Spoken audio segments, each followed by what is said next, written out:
Hello everyone, my name is गुरु टेहिंगुरी और आप सभी का स्वागत है हमारे YouTube channel the twin boss में। आज फाइनली मैं हाजिर हूँ आंट जेनिफर टाइगर्स के मोस्ट इंपॉर्टेंट क्वेश्चन के साथ। टोटल 4 टाइप के क्वेश्चन हम देखेंगे। सबसे पहले हम एमसीक्यूज देखेंगे, फिर एक्सट्रैक्ट बेस्ड क्वेश्चन हम देखेंगे, फिर शॉर्ट क्वेश्चन और आखिरी में लॉन्ग क्वेश्चन हम देखेंगे। बहुत ज़्यादा इंपॉर्टेंट ये वीडियो होने वाली है। ज़्यादा क्वेश्चन इससे नहीं आते हैं। आंट जेनिफर से कुछ गिने ही कुछ चुने क्वेश्चन है जो बार बार रिपीट होते हैं, इसलिए अगर आपने एक बार ये वीडियो देख ली तो आपका सब कुछ क्लियर हो जाएगा। तो बहुत ही इंपॉर्टेंट ये वीडियो है, तो सीधा चालू करते हैं। सबसे पहले हम एमसीक्यू देखेंगे यार, कौन से बहुत इंपॉर्टेंट एमसीक्यू हमारे सामने आते हैं। तो पहला हमारे सामने आता है, the attitude of the poet towards aunt Jennifer is that of sympathy का उनका एक एटीट्यूड है जो भी हमारी आंट जेनिफर है उनकी तरफ। फिर क्वेश्चन नंबर 2 आता है, proud and unafraid these two adjectives have been used for, तो इसका आंसर आता है D, the tigers on the panel. इसके बाद क्वेश्चन नंबर 3 देख लेते हैं, स्टिल रिंग्ड मीन्स, तो इसका है ए, ऑपरेशन विल कंटिन्यू। फिर question number 4, the word chivalric in the context means, तो इसका मीनिंग है ऑनरेबल एंड ब्रेव। फिर क्वेश्चन नंबर 5 देख लेते हैं, the word prance in the poem means, इसका मतलब होता है टू जंप अहेड। फिर क्वेश्चन नंबर 6 आता है, the massive weight of uncle's wedding band is a subtle reference to, तो इसका है B, suppression eight the hands of her husband. फिर question number 7, what is aunt Jennifer doing with wool, तो she is embroidering a wall panel.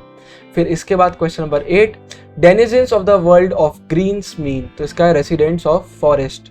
फिर question number 9, what do the tigers do on the screen, they prance. ठीक है, बहुत important है ये, अच्छे से याद रखिएगा। फिर क्वेश्चन नंबर 10 आता है, what would Jennifer's terrified hands tell after her death, तो इसका आंसर है all of these, A, story of her life, B, her constraint married life, फिर her strength to find her ways and beat the fear, all of these her आता है। फिर how a tiger described in the poem, तो all of these, ferocious, fearless and chivalric, इन तीनों तरीके से टाइगरों को दिखाया गया है। क्वेश्चन आंसर में भी आता है, तो इसको अच्छे से याद रखिएगा कि टाइगर कैसे हैं, क्या है, तो आपको ये लिखना पड़ेगा। फिर क्वेश्चन नंबर 12 देख लेते हैं, what is the poet conveying through aunt Jennifer's tigers, तो यहाँ इसका है D, female existence and their fear of man. फिर इसके बाद क्वेश्चन नंबर 13 आता है, व्हाट डिड ऑर्डील्स और tough times do in Jennifer's life, तो इसका आंसर है D, they crushed her artistic personality. फिर इसके बाद question number 14, who is the author of aunt Jennifer's tigers, आपको पता होना चाहिए, एड्रियन रिच ने ये लिखी है पोएट्री। इसके बाद एक्सट्रैक्ट बेस्ड क्वेश्चन देख लेते हैं यार, बहुत ज़्यादा इंपॉर्टेंट होने वाले हैं। तो पहला एक्सट्रैक्ट हमारा आंट जेनिफर टाइगर से लेकर शिवलरिक सर्टेनिटी वाला जो आता है, मैं पूरा नहीं पढ़ रहा हूँ, टाइम वेस्ट नहीं करते हैं, तो ये वाला देख लेते हैं। तो पहला क्वेश्चन आता है, how are aunt Jennifer's tiger described, as bold and fearless, ऐसा उनको डिस्क्राइब किया गया है। फिर क्वेश्चन नंबर 2 आता है, why are they described as denizens of a world of green, because they live in dense green forest, इसका answer C आता है। फिर हमारा थर्ड क्वेश्चन देख लेते हैं, why are they not afraid of man, तो ये क्यों अफ्रेड नहीं है, क्योंकि because they are bold, fearless and symbol of strength. इसके बाद फिर डी देख लेते हैं, the word prance in the extract means, तो इसका होता है मूव आउट और लीप, ये बहुत इंपॉर्टेंट आता है। इसके बाद फिर हमारा अगला आरटीसी आता है सेम लाइन से, लेकिन क्वेश्चन अलग हो गए हैं, ये वाला बहुत इंपॉर्टेंट है। टोटल 8 इंपॉर्टेंट क्वेश्चन इससे हमारे आते हैं, इसलिए 2 बार मैंने ऐड किया है, क्योंकि एक ही उसमें सारे ऐड करना पॉसिबल नहीं होता है। तो पहला आता है, why are the tigers called aunt Jennifer's tigers, तो बहुत ईजी यार, because they are her creation representing her hidden aspirations.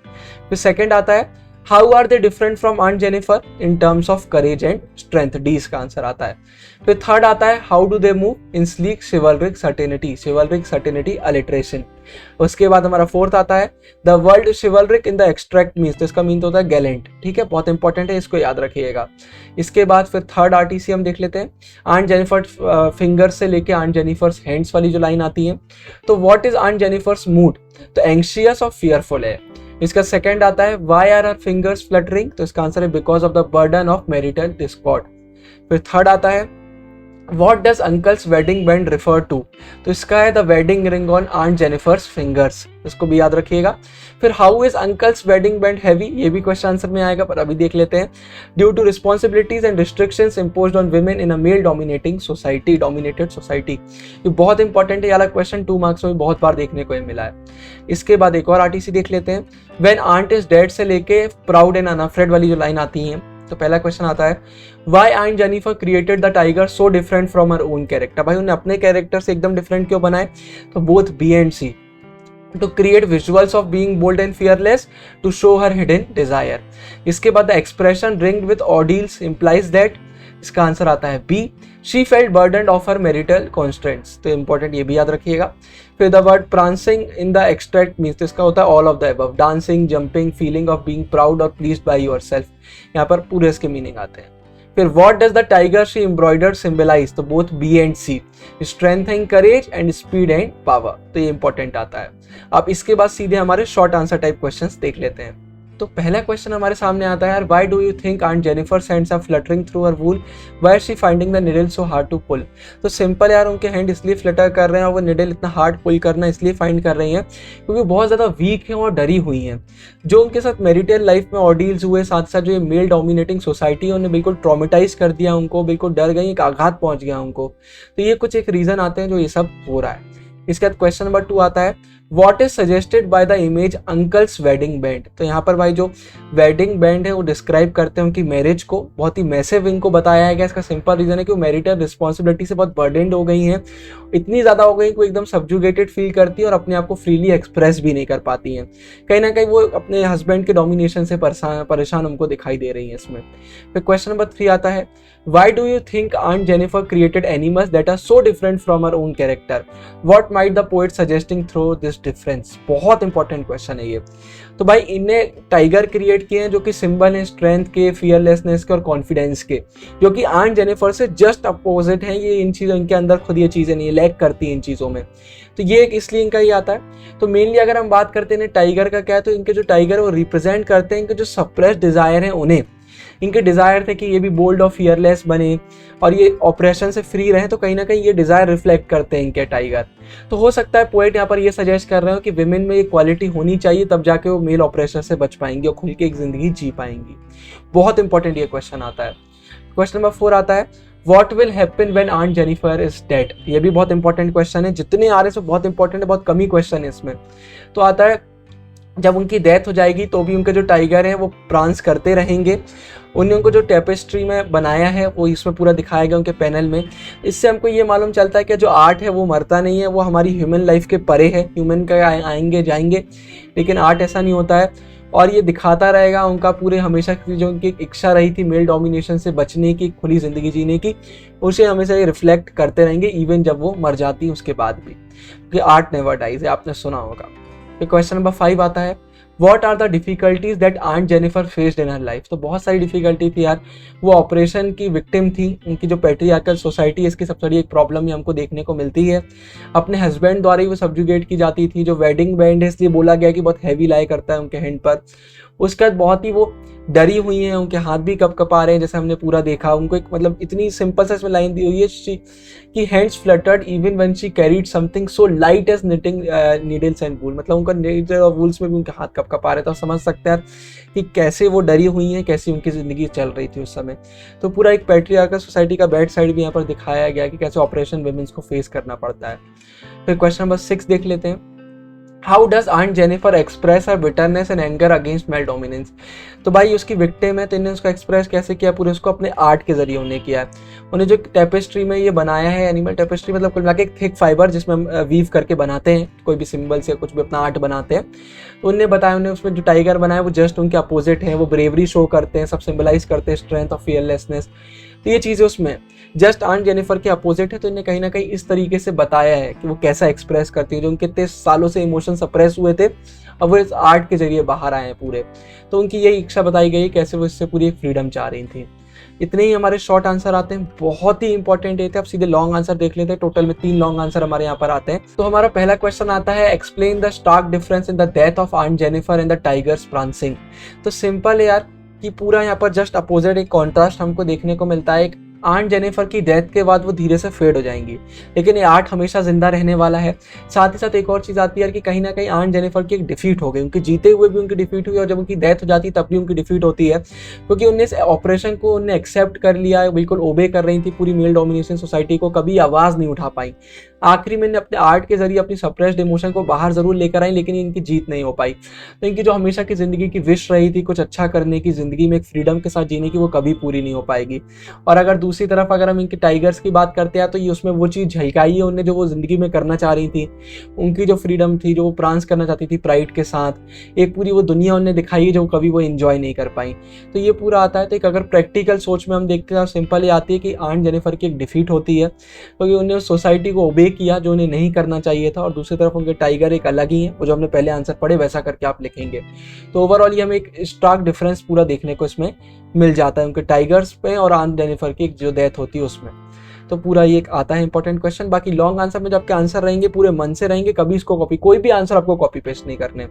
Short में क्या होता है आप ज़्यादा चेंजेस नहीं कर सकते, लेकिन लॉन्ग आप पूरे मन से लिखते हो, तो एक इंपॉर्टेंट आता है। इसके बाद अब हमारा अगला क्वेश्चन आता है analyse the symbols and poetic devices employed in the poem. बहुत ही इंपॉर्टेंट ये होते हैं।